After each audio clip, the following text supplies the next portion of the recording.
New Hope, Georgia, April the 4th, 1977. Hello? My husband called me and he said, honey, we've got some bad weather coming in. Boys, come on in now.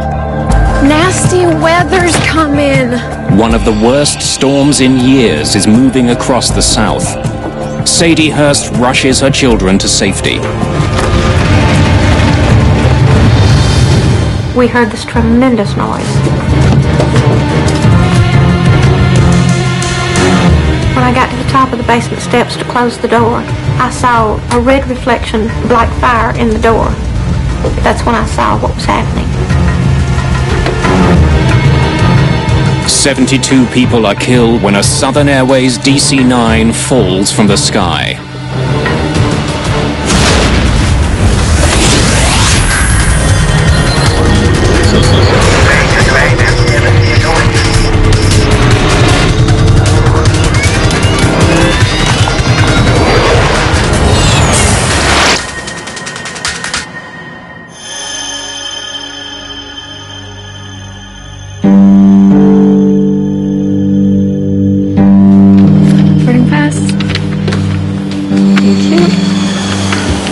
Good afternoon, sir. Good afternoon. May I see your boarding pass, please? Sir.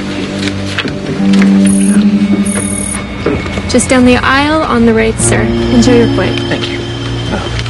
Boarding pass? 81 passengers board Southern Airways Flight 242, a DC-9 bound for Atlanta, Georgia. Many of them are military personnel from nearby bases. Captain Bill McKenzie and First Officer Lyman Keel have been shuttling passengers across the American South all day. Who's got the lander? Not me, just the captain. Ignition, sir. Pilots regularly exchange tasks on long days like this one. First Officer Lyman Keel will be handling this leg of the flight. He's an experienced Navy pilot who's been with Southern Airways for 4 years. Before their last takeoff, the crew was handed a weather report for the airports along their route. Looks like you guys got a good one coming.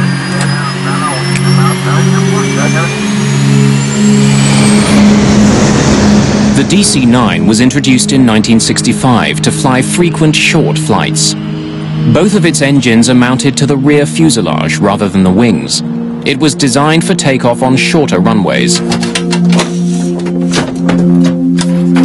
We had a 13 landing day, which was a lot of small stops, about 20 or 30 minute legs in between, and it was sort of the tour of the South. Skies have been smooth all afternoon, but the weather's worsening. The flight crew is prepared for turbulence. It was raining in Huntsville, and they said, oh, it's going to be some bad weather, don't serve. So we did not serve from Huntsville to Atlanta, which is a very short route, and we were delighted not to be serving. Well, I was a little surprised that we took off when we did. I really thought we'd taxi out to the end of the runway and hold for a while because the weather looked so bad. But we taxied out and immediately took off. At 3:54 p.m., the DC-9 takes off into a hard rain. The short hop to Atlanta should take just 25 minutes. As Southern Airways 242 flies away from Huntsville, the National Weather Service tracks weather that's far worse than the pilots expect. Tornadoes are touching down all across the South.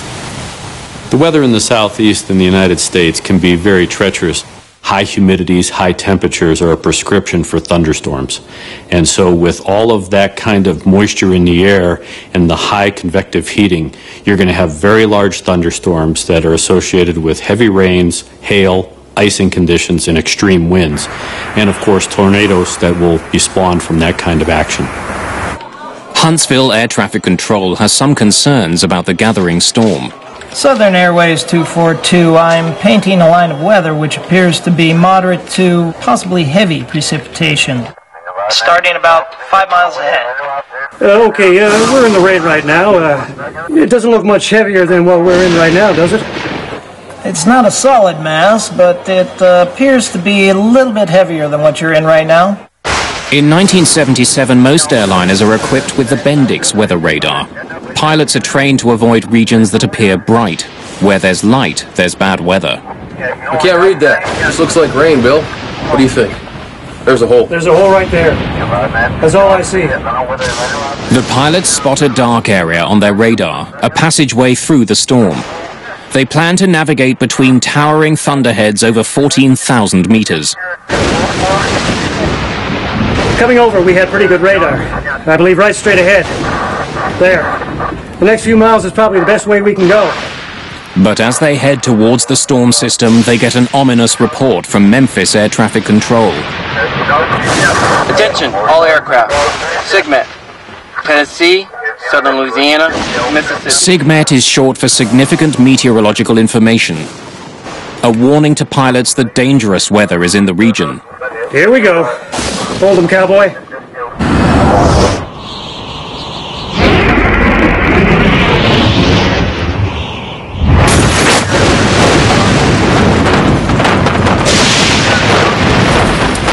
The storm suddenly gets much worse. Never heard such loud hail in my life, and in beating on the, sides of the airplane was extremely deafening. Please keep your seatbelts fastened. We should be out of this shortly. Hail the size of baseballs hammers the DC-9, breaking the plane's windshield. The pilots of Southern 242 had to raise their voices audibly to be heard above the unholy tattoo of this hail which was buckshotting the airplane. These pilots had never been through anything like this before in their lives. Which way do we cross here or go out? I don't know how we get through here, Bill. I know. You're just gonna have to go out. Yeah, right across that bend. All clear left, approximately right now. I think we can cut across there. Mackenzie and Keel desperately seek an escape route from the storm. But as they do, the emergency escalates. The plane loses all electrical power.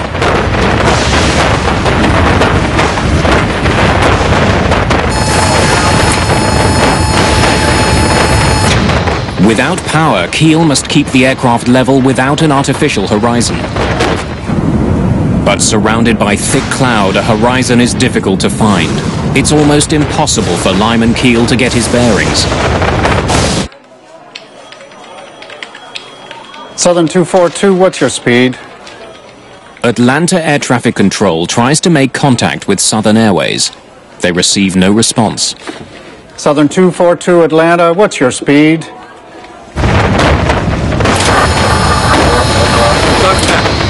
Got it back, Bill. Got it back. Got it back. After 36 seconds in the dark, power returns. The instruments come alive and the radio begins working again.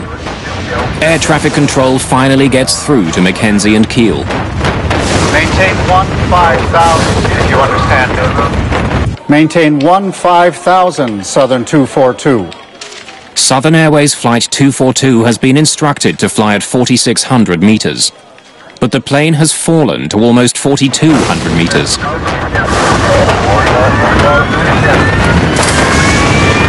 We're trying to get it up there. While I was looking out at the front of the left engine, I could see the hail continuing to put more and more dents into the cowling around the engine and into the cone in the center of the engine. And the engine was starting to make sounds like it was quitting.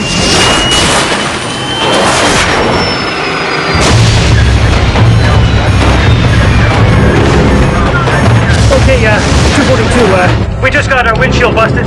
We'll try to get it back up to 15. We're at 14. Southern 242, you say you're at 14 now? Left engine won't spool. Our left engine just cut out. You say you lost an engine and busted a windshield? Yes, sir. My God. The other engine's going too. Got the other engine going too. Both engines are now out. This DC-9 is a glider, and it's falling at 56 feet per second. They're at 14,000 feet. They don't have a lot of time.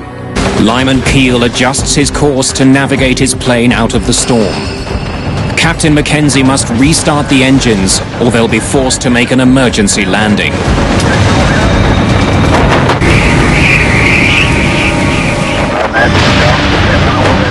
Without engines, Southern Airways Flight 242 is plummeting from the sky. There's also another dire consequence of the engine failure. Normally, the engines generate electricity for the instruments, radios, and hydraulics. When the engines quit, all of these systems fail. APU deployed. The APU, the Auxiliary Power Unit, is a backup power generator. It will provide electricity to the plane, but it will take more than 2 minutes for it to power up. When the second engine quit, I wasn't aware of what was going on around me. I was so focused on trying to figure out a way to save myself. I knew that sometimes the tail breaks off in an accident, and I felt the further back I could get, the better. There we go. After 2 minutes without systems, the Auxiliary Power Unit finally kicks in. The pilots may not have engines, but at least they now have power. We lost both engines. How about getting the vector to the nearest place? Captain Mackenzie needs directions to an airport. The flight can only stay airborne for another 6 minutes.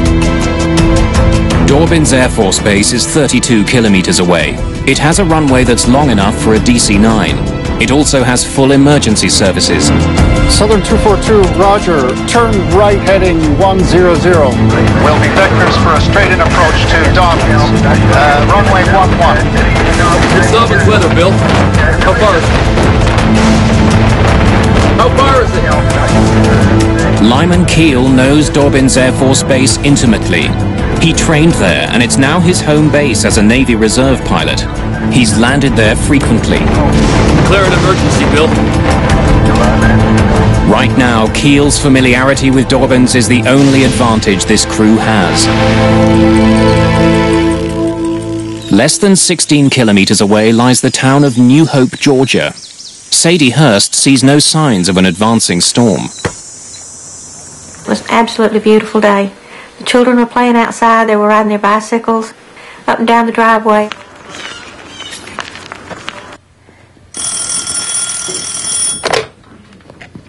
Hello? Hey, you. My husband worked in Atlanta, and he kept his radio on the Huntsville radio station. And he called me and he said, honey, we've got some bad weather coming in. He said, you need to get the kids in.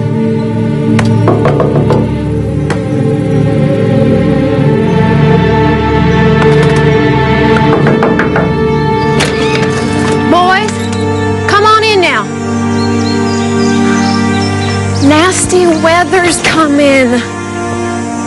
Come in now. All right, flashlights and batteries, Stephen. Ordinarily, tornadoes come with bad weather, you know, dark clouds and rain and hail. But we didn't see any of that. Southern Airways 242 finally breaks through the storm clouds into clear skies. The plane descends steadily through 2,100 meters. Get those engines started. Once the engines failed, the workload in the cockpit increased substantially. In this particular instance, the first officer was the, quote, pilot flying. He was the one that was actually manipulating the flight controls and maneuvering the airplane. The captain, on the other hand, was now running checklist and trying to troubleshoot. Listen, we lost both engines, and I can't tell you the implications of this. We only got 2 engines.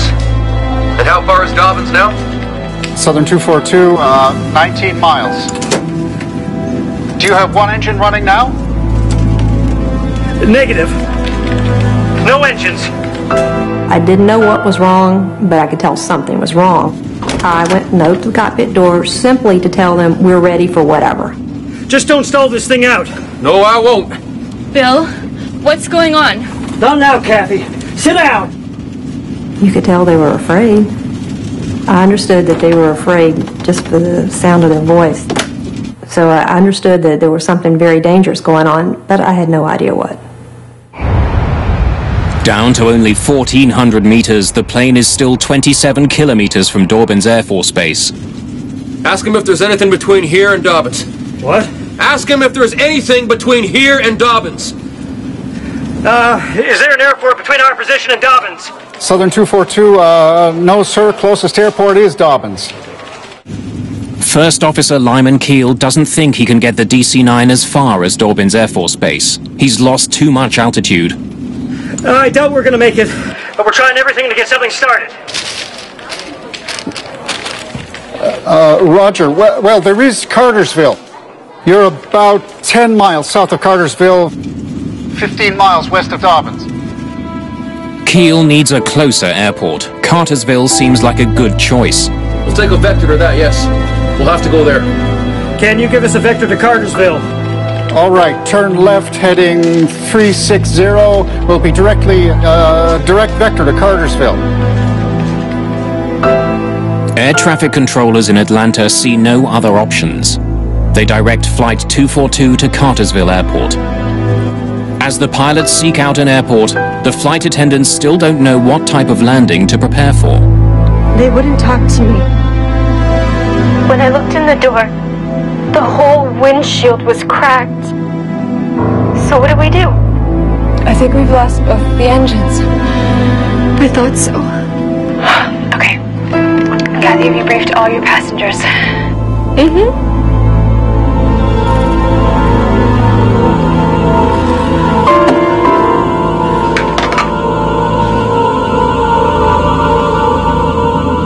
I realized I was in an emergency situation and I felt like I was going to die, but I decided I would do everything I could to try to help my chances. I had previously collected some blankets and pillows and had gotten my leather jacket off the overhead rack, and I arranged those to make a nest as much as I could for myself. With tornadoes in the forecast, the community of New Hope is braced for a different type of danger. After a couple hours of playing outside, my mother called us in to come in because there was bad weather coming our way. We came into the house, and Mother had told us about what was going on, and she said that we need to get downstairs to prepare for the bad weather that was coming. Southern Airways Flight 242 has lost too much altitude. The pilots come to the frightening conclusion that at the rate they're falling, they can't make it to Cartersville. They must prepare to land now. I'm picking out a clear field. Bill, you have to find me a highway. Let's get the next clear open field. No, Bill! See a highway over there. No cars. Right there. Is that straight? No. We'll have to take it.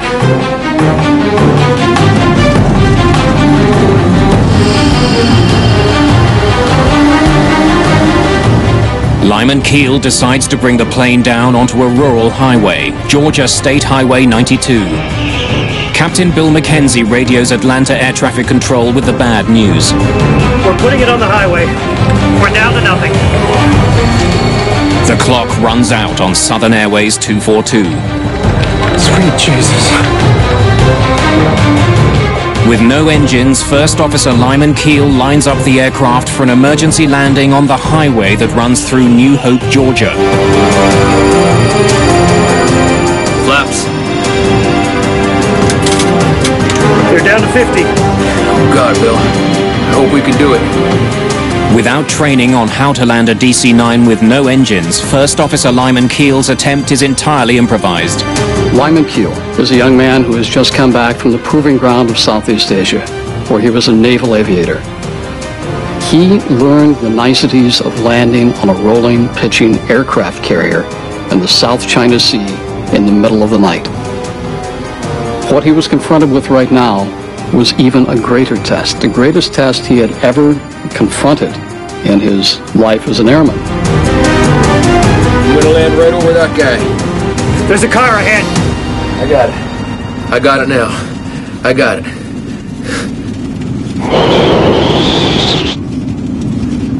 Brace for impact! The Southern Airways flight touches down on State Highway 92. When the aircraft touched down, the first touchdown was very, very nice. It was smooth. It seemed like it was going to work and everything was going to turn out okay. And then it immediately bounced back up in the air and slammed down. The plane smashes into New Hope. Before the plane completely stopped moving, there was fire blowing through the cabin. I felt my face burning, even though I tried to cover it with my leather jacket.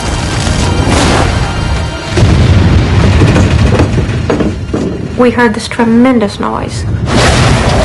Large sections of Southern Airways 242 litter the entire length of New Hope.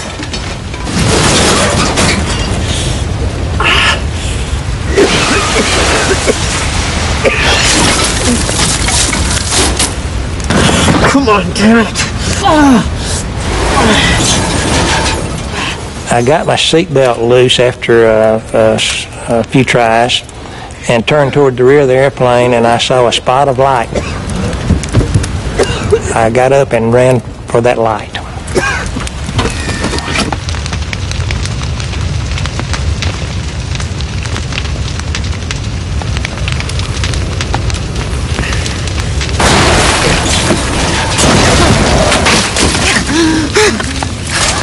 I could not believe I was alive. I just could not believe it. Where I found myself after we woke up was sort of indescribable. I was sitting by the front entry door. We have a coat closet that was adjacent to it and the back wall that the jump seat strapped to.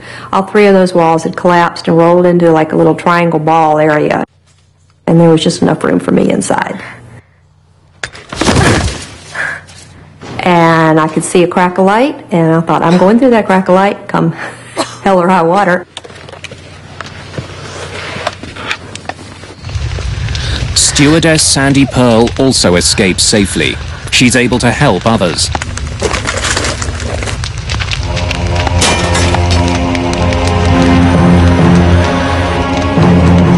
Survivors flee the flaming wreckage.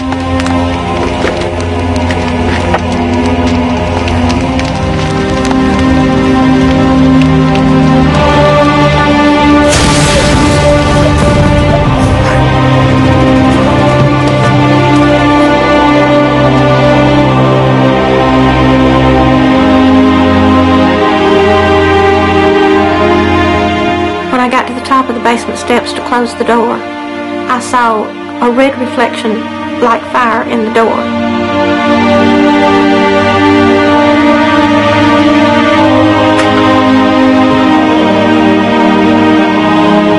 That's when I saw what was happening.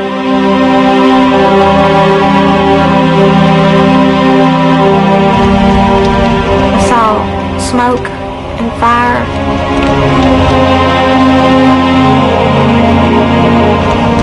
And the people that were coming toward me, they weren't screaming, they weren't yelling, they were quiet. Everything was on fire, and I could see people running toward a house.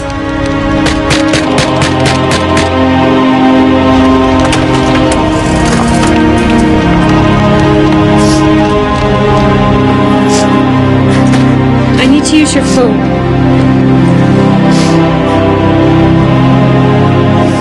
I wanted to call the local people or Southern or somebody and say, we've just landed somewhere and we need help. It just became a blur. They just kept coming.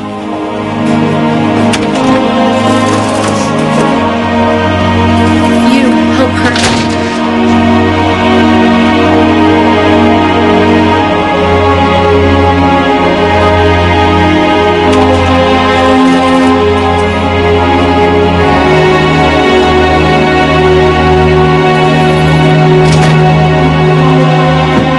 I got back to the kitchen and I was just circled by people. They knew they were in a house, and I guess they felt safe, and they needed somebody to help them. I was still frantic. I was still trying to move as quickly as possible and do as much as I could at the time.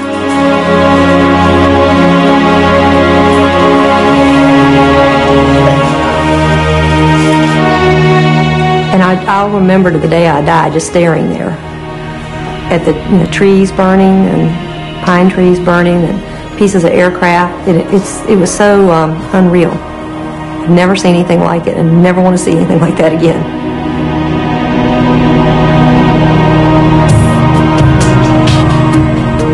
"72 people, including pilots Lyman Keel and Bill McKenzie, die in the crash of Southern Airways Flight 242. Investigators would soon uncover a tragic series of miscues and coincidences that caused the plane to crash. Southern Flight 242 crashed after the DC-9 jet lost power in both engines. The plane had just flown through a violent hailstorm on a flight from Huntsville, Alabama to Atlanta. I saw the plane as it came veering down, hit the treetops. We thought it was a tornado at first. Vehicles, people that was in this grocery store yard and vehicles, it actually hit them. A family of 7 is killed instantly when the plane hit their car. They were just leaving the store about the time that the flight tried to land on the highway. And then, of course, I think they hit the gas pumps and they exploded and everything around was on fire. And like I said, they were in the car and perished during the explosion and fire. Investigators from the National Transportation Safety Board arrived within hours of the accident.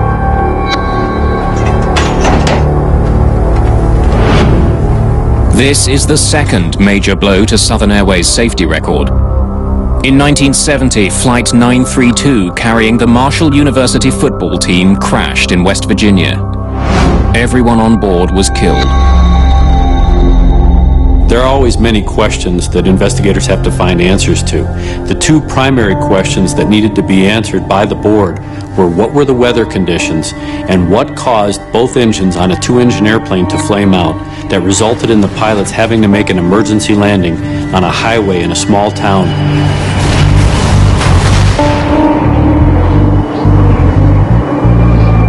The storm that Flight 242 flew into was a monster. Why had a crew so familiar with weather in the South flown headfirst into it? That's a hole, isn't it? It's not showing a hole, is it? Investigators listened to the cockpit voice recorder for any clues about the decisions made by the crew as they were entering the thunderstorm. That's a hole, isn't it?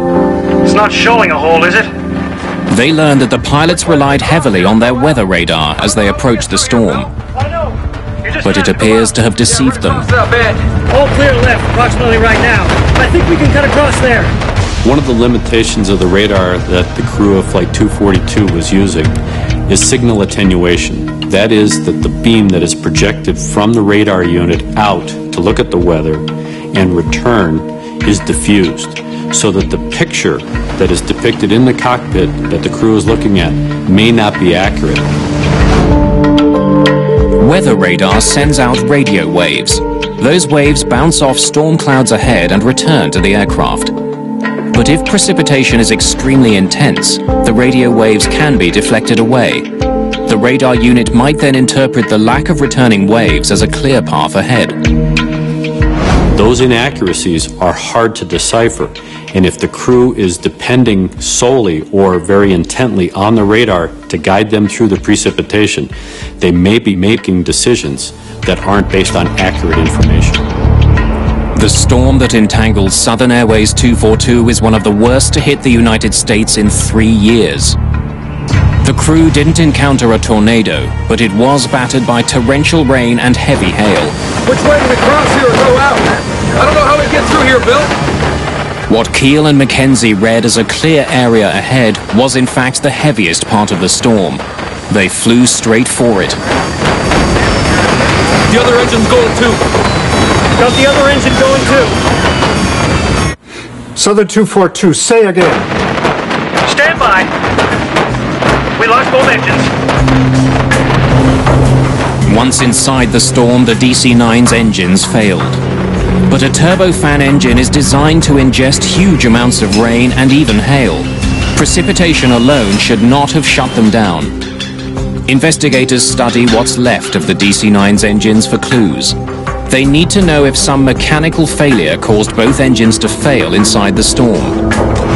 Well, initially I was puzzled as to how the engines could be involved in the cause of this accident, but I was very anxious to get there to see the engines myself to find out if there was any sort of visible failure in the engines.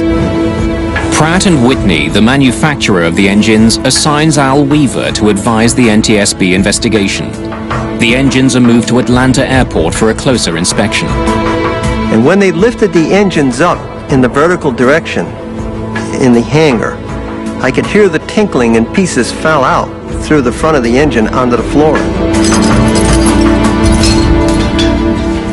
I reached over and picked up those pieces, and I recognized them immediately as part of the high compressor blading deep within inside the engine. Al Weaver discovers that the pieces that fell from the engine were broken blades from the compressor. Jet engines need pressurized air for combustion. 2 separate compressors inside the engine are made up of dozens of steel blades. The rapidly spinning blades force air to the back of the engine. The pressurized air is ignited in the combustion chamber, creating thrust. Weaver notices that the compressor blades from Flight 242 are badly bent or fatigued. The way they're bent tells him they were damaged in the air, not when the plane hit the ground. And we know that that fatiguing and the type of fatigue that we could observe with our eye is caused by the repetitive surging of the engine over and over. A surge occurs when the airflow through an engine gets interrupted. Pressure builds up between the compressors instead of behind them. Without the back pressure, air from the combustion chamber moves to the front of the engine. The engine briefly loses power. Next, investigators need to find out if the repetitive surging was caused by the engines inhaling massive amounts of rain. When an engine ingests rain, it has to convert it into a gas before it can pump it out as exhaust. That process uses energy and slows down the engines. Investigators conclude that with so much rain to convert, the engines couldn't maintain enough power to run the generators. That's what caused the first power outage. But it doesn't explain why the engines failed completely. Al Weaver wants to know if the sheer volume of rain the engines were forced to ingest could have caused their failure. The same engine model that powered Southern Airways 242 is run with up to 14% water to air. Okay, engines at 3/4 throttle.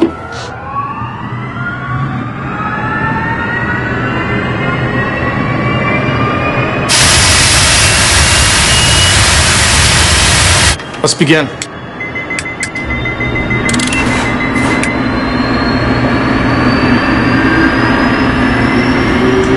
Investigators ultimately throw monsoon-level rains against the engine. They run it from idle up to full throttle. Okay, that's it. Shut it down. The rain was not enough to cause the kind of surge that tore the engines on Flight 242 to pieces. Thanks very much, gentlemen. And the engine operated normally, no abnormalities. So our judgment was we could not conceive of a rainstorm that would put more water in. So we knew we were going in the wrong direction with more water. The water ingestion test points investigators to another suspect. That's a hole, isn't it? It's not showing a hole, is it? Hail.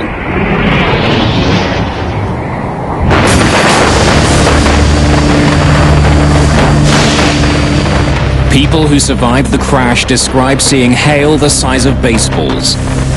It was powerful enough to break the plane's 3.5 centimeter thick windshield. Al Weaver discovers significant hail damage on both of the plane's engine cowlings.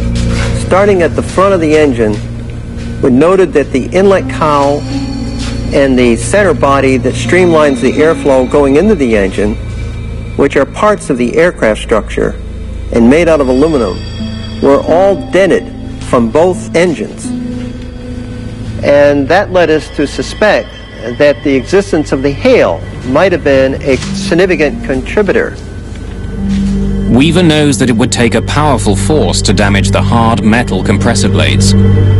We knew from the examination mechanically of the engines that the hail itself did not cause any damage to the engine. It only dented the outside of the covering over the engine. Heavy precipitation and a damaged cowling could have interrupted the engine's airflow and caused a surge. But one surge shouldn't tear an engine apart. Weaver suspects that massive pieces of hail may have clogged a vital outlet in the plane's engines: the bleed valves. When pressure builds between the two compressors, bleed valves should open automatically to release that pressure and clear the surge. If the bleed valves were blocked, the engines would have continued to surge over and over again.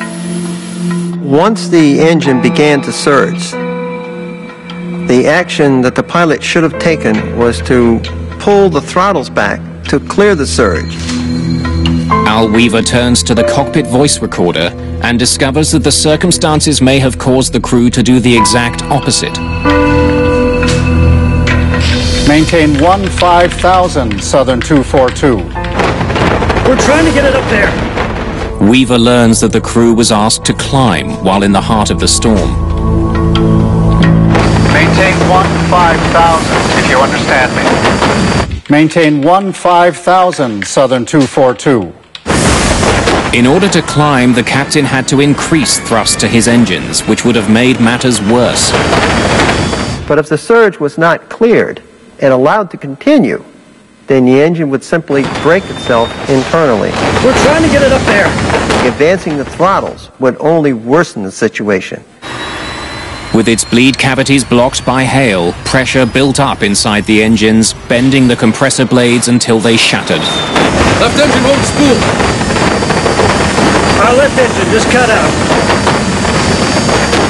And once the blades broke in the compressor, then the engine has no hope of ever working again. Investigators now understand how the pilots misread the storm and how their engines failed as a result of it. But they don't know why the pilots weren't warned that there was such a severe storm in their path.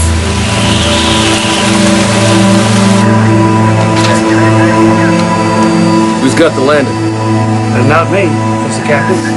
Ignition, sir.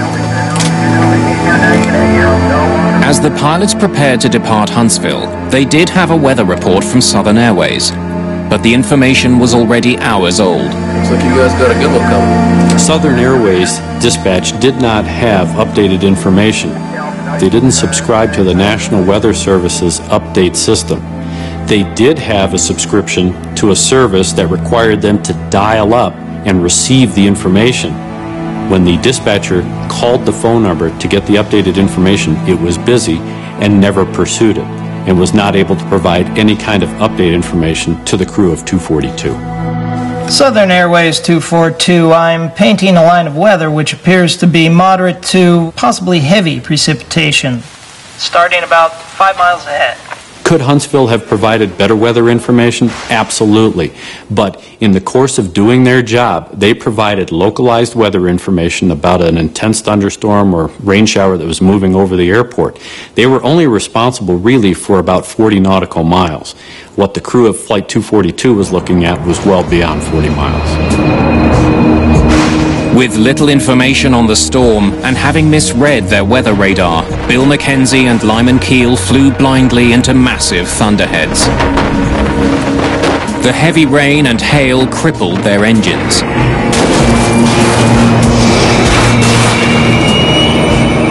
The crew decided that their only option was an emergency landing. We lost both engines.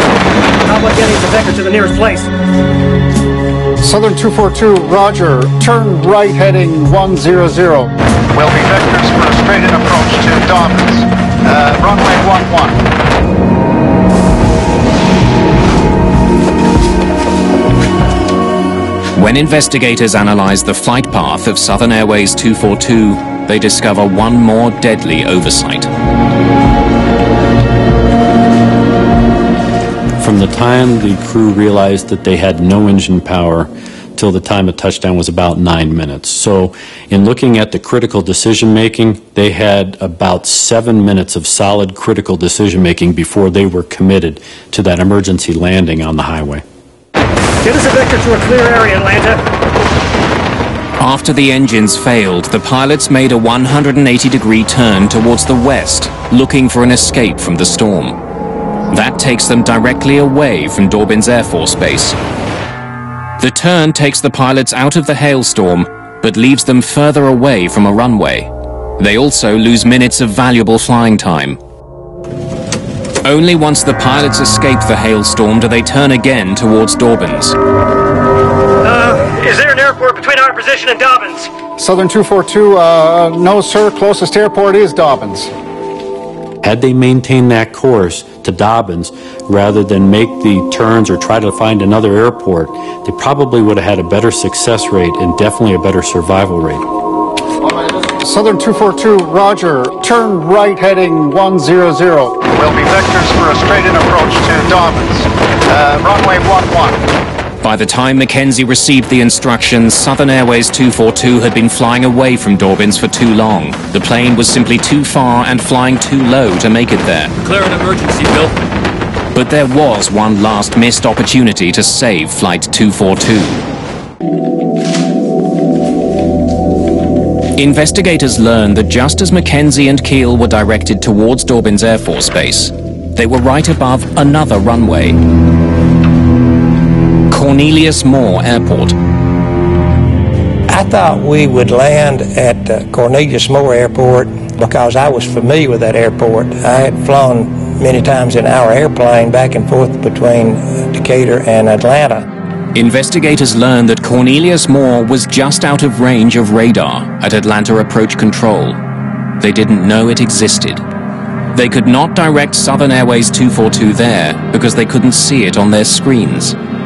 When I learned that the controllers in Atlanta didn't know about the Cornelius Moore Airport in Cartersville, I was upset because we went within, I think, 3 or 4 miles of that airport, had a 4,000-foot runway, and even though some of the controllers thought it was too short, it sure would have been better than that highway we landed on.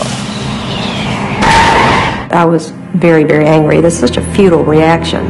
You know, it was such a waste of life that I was sad.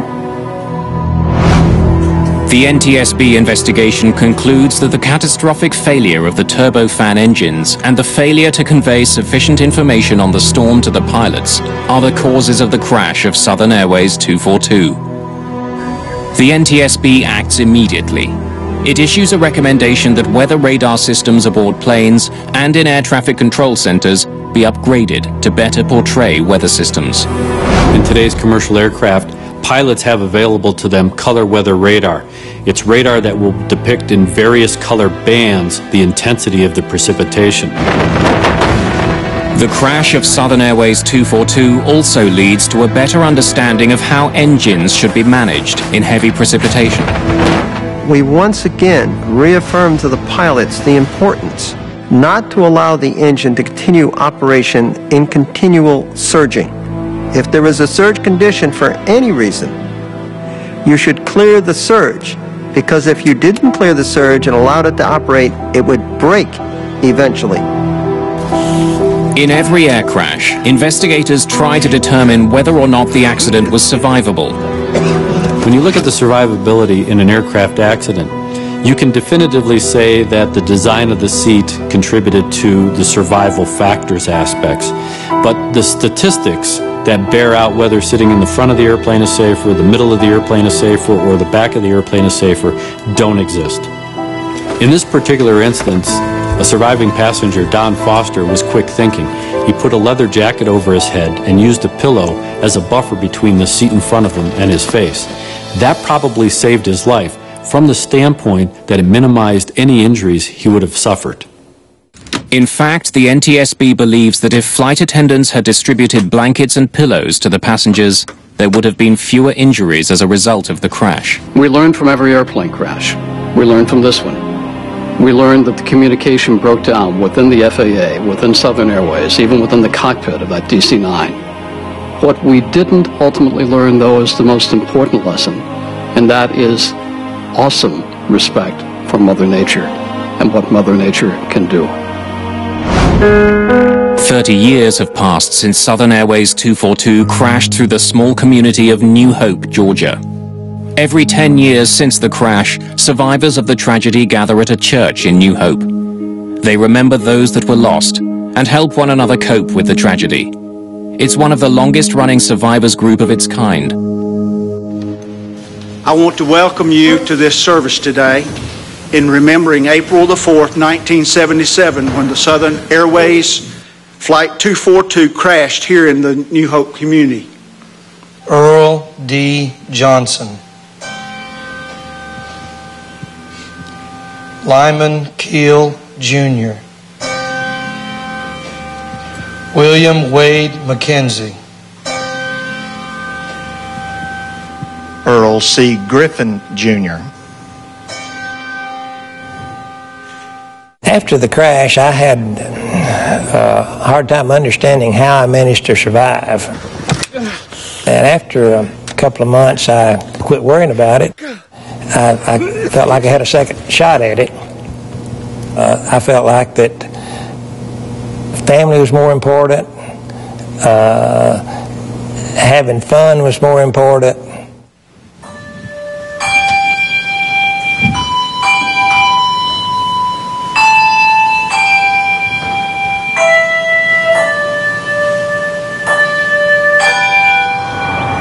It took a pretty deep toll on our family, my mother and my father especially. They lost 2 of their children and all their grandchildren all at one time.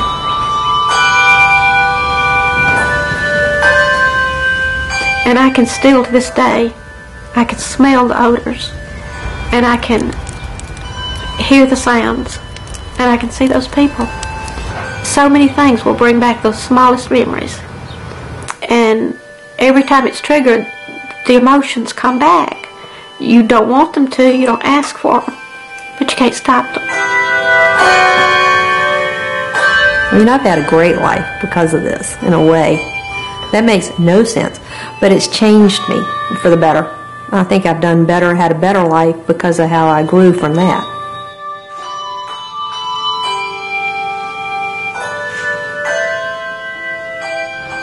May this service do honor to these dear loved ones, and may it bring comfort and peace to we who remain.